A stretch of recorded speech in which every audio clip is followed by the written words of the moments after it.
अरब Israel संघर्ष, जो कि फ़िलिस्तीन समस्या के नाम से भी जानी जाती है, एक ऐसी समस्या है जिसने एक लंबे समय तक पूरे विश्व को प्रभावित किया और अभी भी ये सुलझी हुई नहीं है। और इसका जो मुख्य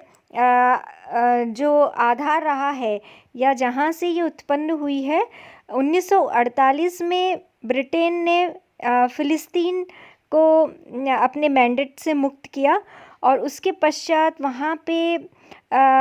2 भागों में इसको डिवाइड किया। एक तो इज़राइल अस्तित्व में आया और दूसरा जो उसकी ज़मीन का हिस्सा था वो फ़िलिस्तीन को मिला। ऐसा इसलिए हुआ क्योंकि वहाँ पर 2 धर्मों के लोग रह रहे थे।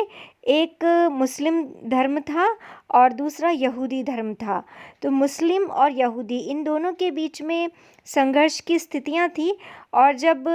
ब्रिटेन ने फ़िलिस्तीन को छोड़ने का निर्णय लिया, एक मैंडेट था वो ब्रिटेन के पास में, और 1948 में जब उसने निर्णय लिया तो वहाँ पे फिर इसको 2 भागों में डिवाइड करके ब्रिटेन के द्वारा छोड़ा गया। और तब से ये समस्या इसलिए महत्वपूर्ण बनी हुई है क्योंकि ये जो विभाजन था फ़िलिस्तीन का, ये विभाजन ना तो फ़िलिस्तीनियों को पसंद था और इज़राइल इस जो एक नया देश इस विभाजन से अस्तित्व में आया था, क्योंकि फ़िलिस्तीन तो पहले से ही उनकी ज़मीन थी सब कुछ। लेकिन इसके बाद में जब फ़िलिस्तीन का विभाजन किया गया तो एक देश अस्तित्व में आया और वो था इज़राइल। तो ये 2 भागों में डिवाइड हुआ। अब जब इज़राइल अस्तित्व में आया तो ये बात जो थी फ़िलिस्तीनियों को बिल्कुल अच्छी नहीं लगी। फ़िलिस्तीनी जो थे वो मुस्लिम धर्म को रिप्रेजेंट के अनुयायी थे और जो यहूदी थे वो इज़राइल में उनको एक नया देश मिला तो वो एक अलग कंट्री के अंदर आ गए। लेकिन अब यहाँ पे इज़राइल भी संतुष्ट नहीं था क्योंकि उसको भी लगा कि बहुत सारी उसकी चीज़ें जो है वो उसको नहीं मिली। तो यहाँ पे जो मुख्य रूप से अन्याय हुआ वो फ़िलिस्तीनियों के साथ हुआ। ऐसा इसलिए हुआ क्योंकि इज़राइल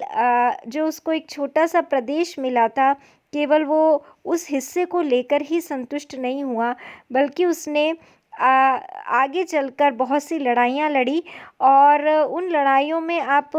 ये देखिए कि ये जो आप स्लाइड देख रहे हैं इसके अंदर शुरू में जब 1948 में जब छोड़ा गया तो ये जो सारा ग्रीन एरिया है ये सारा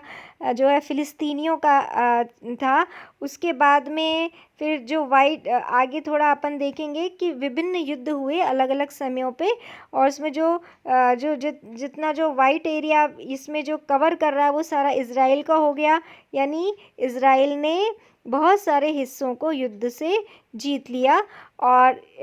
अगला तीसरा नक्शा अगर आप देखें तो वहाँ पे जो है फिर जो फ़िलिस्तीनियों का क्षेत्र बहुत कम रह जाता है। ग्रीन जो इलाका है वो फ़िलिस्तीन को रिप्रेजेंट कर रहा है और इसके बाद वाला जो हिस्सा अगर आप देखें वर्तमान स्थिति तो उसके अंदर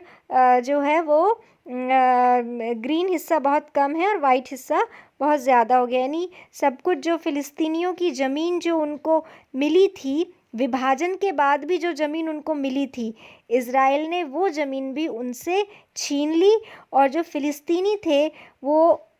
शरणार्थी बन गए और शरणार्थी बनने के कारण वो अपने आसपास के जो मुस्लिम कंट्रीज़ थे, अरब कंट्रीज़ जैसे जॉर्डन है, मिस्र है, इराक है, सऊदी अरेबिया है, इन सब देशों में जाकर के वो उनको शरण लेनी पड़ी। तो ये प्रक्रिया 1948 में ही फर्स्ट इनका युद्ध हो गया था और उसके बाद में जैसे सबसे पहले तो ये इन्होंने प्रतिक्रिया की क्योंकि जब उनकी ज़मीन छीनी फ़िलिस्तीनियों की तो सीरिया, जॉर्डन, इराक इन सब ने मिल कर के फ़िलिस्तीनियों को सपोर्ट किया और जो पहला अटैक हुआ उसमें ये युद्ध हुआ। इसमें इज़राइल जो है वो उसको अमेरिका का पूरा सपोर्ट मिला। ये जो समस्या थी ये शीत युद्ध का हिस्सा भी बन गई क्योंकि इज़राइल को जो सपोर्ट करने वाला कंट्री था वो अमेरिका और जो अरबों को सपोर्ट करने वाला जो कंट्री है वो सोवियत संघ। तो ये दोनों बड़े गुट के जो नेता थे वो दोनों इस प्रॉब्लम के दोनों अलग अलग जो किरदार थे उनको सपोर्ट कर रहे थे। तो पीछे अच्छे से इज़राइल अमेरिका को सपोर्ट कर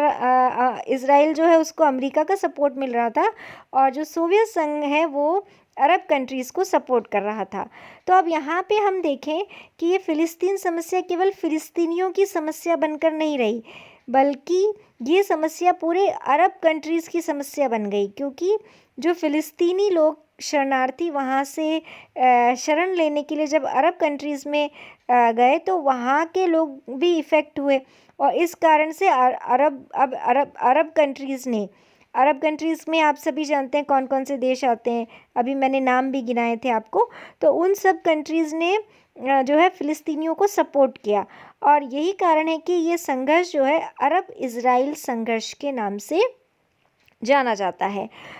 जो कि फ़िलिस्तीन समस्या है, इसको ये कन्वर्ट हो जाती है अरब इज़राइल संघर्ष में। और जैसा कि आपको अभी बताया कि 1948 में पहला ही युद्ध हो गया था, उसके बाद में बहुत सी ज़मीन फ़िलिस्तीनियों की छिन गई थी, और फिर ये जो आप इसको पूरा ध्यान से देखेंगे तो इसमें एरिया भी है कि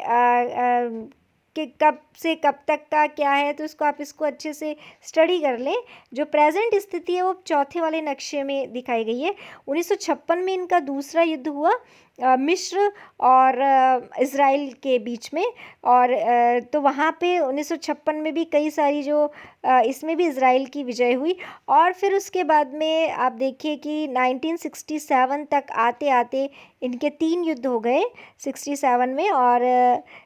इसके बाद में एक और आगे 1973 में इनका युद्ध होता है अरब और जो है इज़राइल का, और फिर एक सिनाई समझौता होता है 1974 में। इसके बाद में एक सबसे महत्वपूर्ण समझौता 1978 में होता है, और वो बहुत ही कैंप डेविड समझौता उसको बोला जाता है। अरब इज़राइल संघर्ष में के समाधान के लिए अमरीकी प्रयासों से वो समझौता होता है, बहुत महत्वपूर्ण है। कार्टर के जो प्रयास हैं, जो अमेरिका के राष्ट्रपति थे, उनके प्रयासों से ये कैंप डेविड समझौता हुआ, और उसके बाद में ये समस्या सुलझी नहीं, क्योंकि दोनों महाशक्तियाँ इसमें बराबर इंटरेस्ट ले रही थी, और अमेरिका अपनी तरह से इज़राइल को सपोर्ट करके, एक बहुत ही छोटा सा देश है इज़राइल, लेकिन इसके बावजूद भी जो उसने इतना बड़ा अपना हिस्सा किया और अनेक प्रदेशों पे उसने अधिकार कर लिया। अब इसके पीछे जो पूरी ताकत रही वो अमेरिका की रही, और जो सोवियत संघ अरबों को सपोर्ट करता रहा, लेकिन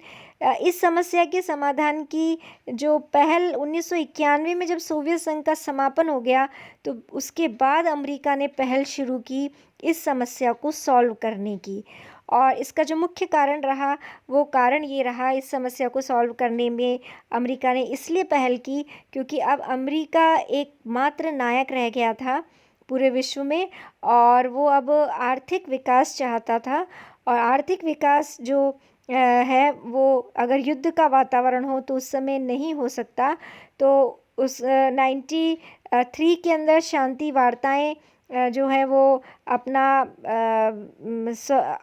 अस्तित्व लेकर के एक समझौते के रूप में सामने आई, और 13 सितंबर 1993 में एक बहुत महत्वपूर्ण समझौता हुआ। ये वार्ताएं 1991 से ही शुरू हो गई थी, और जो ये समझौता हुआ अरब इज़राइल संघर्ष के बीच में एक बहुत महत्वपूर्ण समझौता ये माना जाता है।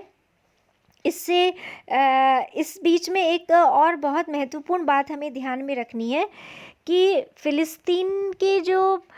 शरणार्थी थे, जो कि विभिन्न अरब कंट्रीज़ में जाकर बस गए थे, तो फ़िलिस्तीन के लोगों ने भी अपने लिए एक मुक्ति के लिए एक संघर्ष किया, और 1988 में उन्होंने एक फ़िलिस्तीनी राष्ट्र की अपने आप ही स्थापना कर ली। हालांकि उनको कोई ज़मीन नहीं मिली थी, लेकिन बिना ज़मीन के ही, क्योंकि उनकी सारी ज़मीन छिन चुकी थी, इज़राइल ने उनकी लगभग सारी ज़मीन पे आप देखिए कि अगर मैप को देखेंगे तो लास्ट तक आते आते बिल्कुल उनके पास कुछ भी नहीं है। तो वो सारी ज़मीन तो उनकी छिन चुकी है, लेकिन वो जो उन्होंने एक अपने आप ही इकट्ठे होकर उन्होंने 1988 में एक फ़िलिस्तीनी राज्य की घोषणा कर ली। अब वो राज्य कहीं ज़मीन में अस्तित्व में नहीं है, लेकिन वो भावनात्मक रूप से उसकी घोषणा की गई। और आपने एक नाम सुना होगा, एक बहुत ही प्रसिद्ध नेता यासर अराफ़ात, तो उनके नेतृत्व में फ़िलिस्तीनियों ने ये संघर्ष लड़ा। लेकिन चूँकि उनकी ताकत बहुत कम थी या वो इतना सक्सेस नहीं हो पाए, तो बाद में जब अंतर्राष्ट्रीय स्तर पर अमरीकी प्रयासों से जो प्रयास हुए पहल से, अमेरिका ने बाद में इज़राइल पर दबाव भी बनाया कि वो समझौते के लिए तैयार हों। तो अब यहाँ पे जो वर्तमान में स्थिति है वो ये है कि फ़िलिस्तीनियों को एक क्षेत्र मिला हुआ है और वहाँ पे वो, लेकिन इज़राइल ने जो उनको दिया हुआ है वहाँ पे वो आंतरिक रूप से तो उनका जो प्रशासन है उसको चलाने के लिए स्वतंत्र हैं। लेकिन यदि उनको बाहरी क्षेत्र में किसी देश के साथ कोई समझौता करना हो या कोई या कोई मतलब कोई भी और वार्ता करनी हो, तो इसके लिए जो बाह्य संप्रभुता है वो इनकी इज़राइल के पास है। वो पूर्ण रूप से संप्रभु नहीं है। अपने आंतरिक मामलों में तो वे स्वतंत्र हैं, लेकिन बाह्य दृष्टि से वो इज़राइल उन पर नियंत्रण किए हुए है। तो ये अभी पूरे एक देश के रूप में, क्योंकि कोई भी देश जब होता है तो वो आंतरिक और बाह्य पूर्ण रूप से संप्रभु होता है और वो अपने सभी प्रकार के निर्णय लेने के लिए स्वतंत्र होता है। लेकिन फ़िलिस्तीनियों के साथ अभी ये स्थिति नहीं है और वो इज़राइल जो है अभी भी अपना वर्चस्व इनके ऊपर कायम किए हुए है। तो ये एक बहुत ही महत्वपूर्ण जो समस्या है, ये एक बहुत लंबे समय से चली आ रही है और इसका समाधान जो है वो अभी तक भी हम नहीं देख पाए हैं। तो यहाँ पे अब थोड़ा-सा जो है इस समस्या का, यदि हम इस समस्या से जो भी निकल कर सामने आ रही है महत्वपूर्ण बातें, वो ये है कि यदि बड़े देश चाहें तो पूरे शीत युद्ध के अंदर सीधे अमेरिका और सोवियत संघ की सीधी टकराहट जो है युद्ध के रूप में नहीं आई, लेकिन वो छोटे देशों पर अपना नियंत्रण रखते हुए उनको सपोर्ट कर के और उन्होंने ये पूरा शीत युद्ध जो था उसको अंजाम दिया और इस तरीके से ये समस्या जो है अरब इज़राइल समस्या शीत युद्ध का हिस्सा बन गई। ये अब आज का जो आपके एग्ज़ाम्स के लिए एक छोटा सा प्रयास रहा हमारा और हमने इसके अंदर अच्छी तैयारी की, लॉकडाउन में भी अच्छे से पढ़ा और अभी भी आपने अच्छे से देखा, तो इसके लिए मैं आप सभी को बहुत-बहुत शुभकामनाएँ देती हूँ। आपका जो ये प्रश्न पत्र जो आपका होने वाला है, वो आप अच्छे से उसको करें और पूरे आत्मविश्वास के साथ उस प्रश्न पत्र को आप हल करें। मेरी आप सभी को बहुत-बहुत शुभकामनाएँ।